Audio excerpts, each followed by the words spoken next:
டெல்லி வாகன வெடிப்பு சம்பவம் தொடர்பாக உள்துறை அமைச்சர் அமித்ஷாவிடம் பிரதமர் மோடி கேட்டறிந்திருப்பதாக தகவல். செய்தியாளர் ரமேஷ் கூடுதல் விவரத்துடன் இருக்கிறார். ரமேஷ், பிரதமர் இந்த விவகாரம் பற்றி விசாரித்திருக்கார், விவரங்கள் என்ன? டெல்லி செங்கோட்டைக்கு வெளியே ஏற்பட்டிருக்கக்கூடிய இந்த வெடிப்பு சம்பவம் பரபரப்பை ஏற்படுத்தி இருக்கக்கூடிய நிலையில பிரதமர் மோடி இது குறித்து ஆய்வு செஞ்சிருக்காரு. உள்துறை அமைச்சர் அமித்ஷாவை அவர் தொலைபேசியில் தொடர்பு கொண்டு என்ன நிலைமை என்பதை அவர் கேட்டு அறிந்திருக்கிறார். இந்த மிகவும் இக்கட்டான ஒரு முக்கியமான ஒரு காலகட்டத்துல இந்த வெடிப்பு ஏற்பட்டிருப்பது பல்வேறு கவலைகளையும் கேள்வியும் எழுப்பியிருக்கு. இன்னும் ஒரு 20 நாட்கள்ல நாடாளுமன்ற குளிர்கால கூட்டத்தொடர் தொடங்க போகுது. இது தவிர அடுத்த மாதம் ரஷ்ய அதிபர் விளாடிமிர் புடின் அவர்களும் இந்தியா வரப்போறாரு. அது தவிர இஸ்ரேல் பிரதமர் பெஞ்சமின் நெத்தன்யாஹூ அவர்களும் அடுத்த மாதம் டெல்லிக்கு வர இருப்பதாக ஒரு தகவல் கிடைத்திருக்கிறது. இது போன்ற அடுத்தடுத்து பல சர்வதேச முக்கியமான நிகழ்வுகள் நடக்க இருக்கக்கூடிய இந்த சூழ்நிலையில இந்த வெடிப்பு ஏற்பட்டிருப்பது பல்வேறு கேள்விகளையும் அச்சத்தையும் ஏற்படுத்தி இருக்கு. இதற்கு தீவிரவாத சதி செயல் என்கிற ஒரு கோணம் இன்னும் உறுதி செய்யப்படாவிட்டாலும் கூட இது அந்த சர்வதேச தலைவர்களுடைய வருகையில தாக்கத்தை ஏற்படுத்துமா அப்படின்ற ஒரு கேள்வியும் எழுந்திருக்கு. ஏற்கனவே எதிர்கட்சிகள் தலைநகர் டெல்லியில சட்டம் ஒழுங்கு சரியில்லை அப்படின்ற ஒரு குற்றச்சாட்டை தொடர்ச்சியாக முன்வைச்சுக்கிட்டே இருக்காங்க. இந்த சூழல்ல இன்னும் ஒரு சில நாட்கள்ல நாடாளுமன்றம் கூட இருக்கக்கூடிய இந்த நிலையில நிச்சயமாக இது ஆளும் மத்திய அரசுக்கு ஒரு நெருக்கடியையும் தலைவலியையும் தர்ம சங்கடத்தையும் ஏற்படுத்தும் என்றே கூறலாம். டெல்லியில அண்மை காலங்கள்ல இது போன்ற ஒரு பெரிய நிகழ்வு ஏற்பட்டதில்லை. அதாவது ஒரு பொது இடத்துல நடந்த மிகப்பெரிய ஒரு விஷயத்துல இத்தனை உயிரிழப்புகள் அண்மை காலங்கள்ல ஏற்படல. அது விபத்தாக இருந்தாலும் சரி அல்லது தீவிரவாத சதி செயலாக இருந்தாலும் சரி. 2010க்கு முன்பு அடிக்கடி இந்த குண்டுவெடிப்பு சம்பவங்கள் என்பது டெல்லியில நிறைய நடந்திருக்கு. அதன் பிறகு இது போன்ற ஒரு குண்டுவெடிப்பு சம்பவங்கள் டெல்லியில நடந்ததாக வரலாறு இல்லை. தற்போது நடந்திருக்கக்கூடிய இந்த வெடிப்பு சம்பவம் என்பது பரபரப்பை ஏற்படுத்தி இருக்கக்கூடிய நிலையில் இது விபத்தா அல்லது தீவிரவாதிகளுடைய சதி செயலா அப்படின்ற ஒரு பெரிய கேள்வி எழுந்திருக்கு. 2-3 வருஷத்துக்கு முன்னாடி ஒரு குடியரசு தினம் அன்னைக்கு தூதரகங்கள் அமைந்திருக்கக்கூடிய பகுதியில ஒரு காருக்கு பக்கத்துல சிறிய அளவுல ஒரு ஐஇடி பிளாஸ்ட் வந்து நடந்தது. அது ரொம்ப லோ இன்டென்சிஃபை பிளாஸ்ட் அப்படின்னு சொல்றாங்க. ஆனால் அதுவே ஒரு மிகப்பெரிய ஒரு பரபரப்பை ஏற்படுத்தியது. ஏனென்றால் இது தலைநகர் டெல்லியில நடந்த ஒரு விஷயம் என்பதால் சிறிய அளவுல அந்த ஒரு காரோட கண்ணாடி மட்டும்தான் உடைஞ்சது. ஆனால் அதுவே மிகப்பெரிய ஒரு தாக்கத்தை ஏற்படுத்தியது. இந்த நிலையில இவ்வளவு பெரிய ஒரு விபத்து ஏற்பட்டு அதில் பலர் உயிரிழந்திருப்பது ஒரு மிகப்பெரிய தாக்கத்தையும் கேள்விகளையும் எழுப்பியிருக்கு.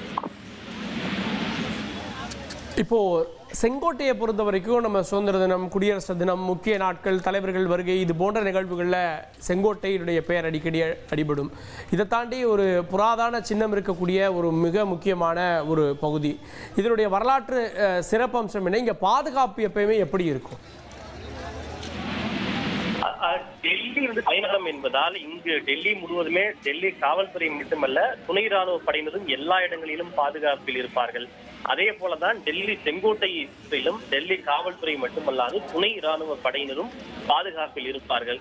நீங்க செங்கோட்டைக்கு உள்ள போகணும்னா அந்த பாதுகாப்பு படையினருடைய சோதனையை மீறிதான் உள்ளே செல்ல முடியும். எனவே இங்க செங்கோட்டைக்கு உள்ள இந்த விபத்து நடக்கல, ஆனா செங்கோட்டைக்கு வெளியே நடந்திருக்கு.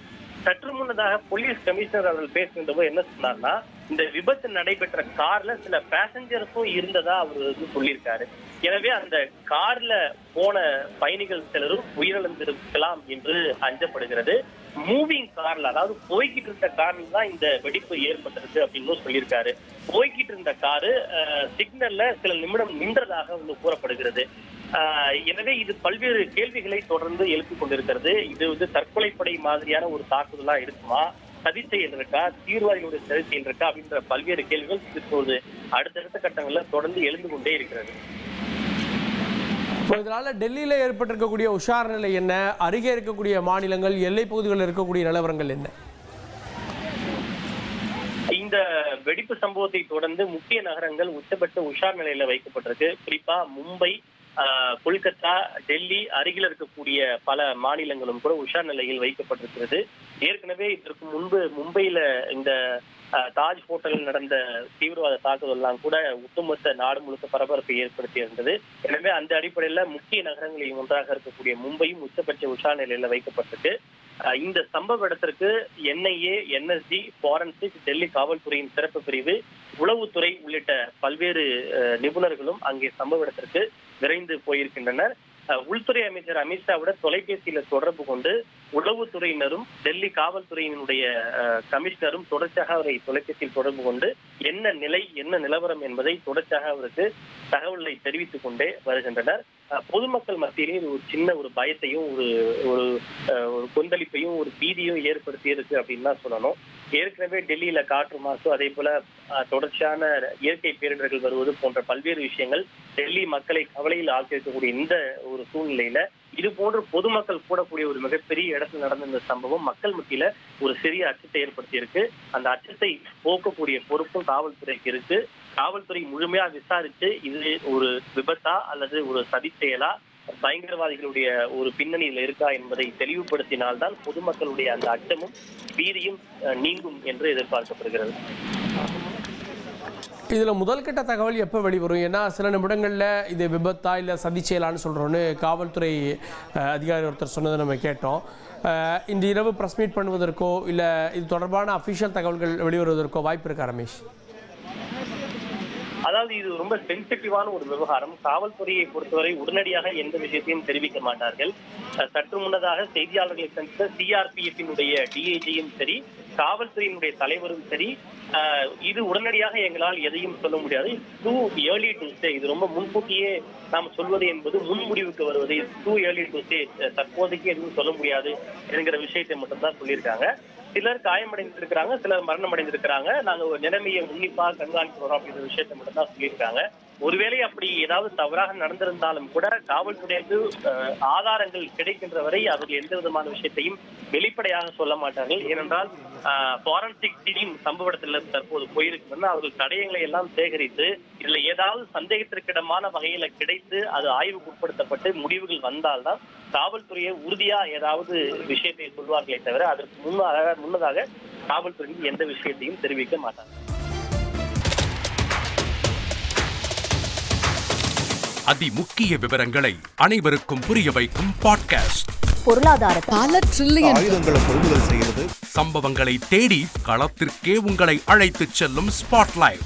அங்க இருக்கக்கூடிய கள விவரங்கள் என்ன? இந்திய ராணுவம் கடந்த 5 வருஷமாவே சார் எனக்கு ரொம்ப பிடிக்கும் அவர் வர்றதுக்காக. எங்களுடைய நியாயமான கோரிக்கை.